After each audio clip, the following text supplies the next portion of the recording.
সকালবেলা ফ্রেশ হয়ে চলে এসেছি ঘরে এসেই প্রথমে বালিশের কভারগুলো খুলে নিচ্ছিলাম।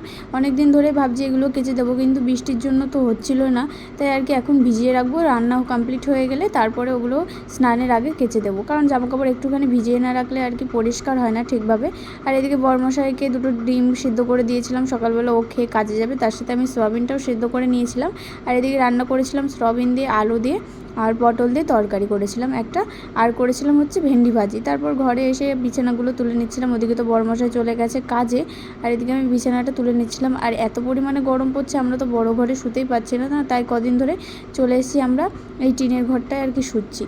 দিনের বেলা বড় ঘরটা ঠান্ডা থাকে বলে দিনের বেলা আমি জিমিকে নিয়ে সারাটা দিন বড় ঘরের মধ্যেই থাকি। আর তার জন্য আর কি যে ঘরটা আর কি গুছিয়ে রাখতে হয় সবসময়, এমনি আমি গুছিয়ে রাখি, তারপর সবসময় গুছিয়ে রাখতে হয়।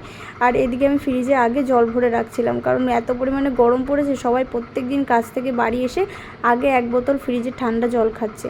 তার জন্য সকালবেলা আগে কাজ থাকে আমার ফ্রিজে একটুখানি জল রেখে দেওয়া।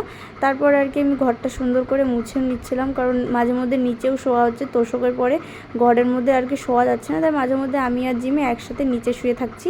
আর এদিকে কিছু জামাকাপড় ছিল, সেইগুলোই আর কি আমি ছাদে নেড়ে দিলাম। নিচে নেড়ে দিতে পারতাম, কিন্তু মাঝে মধ্যে মেঘ উঠছে, আর মাঝে মধ্যে বৃষ্টি হচ্ছে, সকাল থেকে এরকম হচ্ছে, যার জন্য আর কি কোনো কাজেও মন লাগছে না, কেমন একটা ওয়েদার হয়ে আছে, মেঘলাও হয়ে আছে।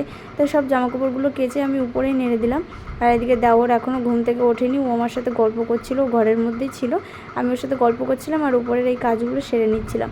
তারপর স্নান কমপ্লিট করে পুজোটাও কমপ্লিট করে আমি চলে আসলাম সিঁদুর পরতে, এখন মাথা আশ্রিয়ে।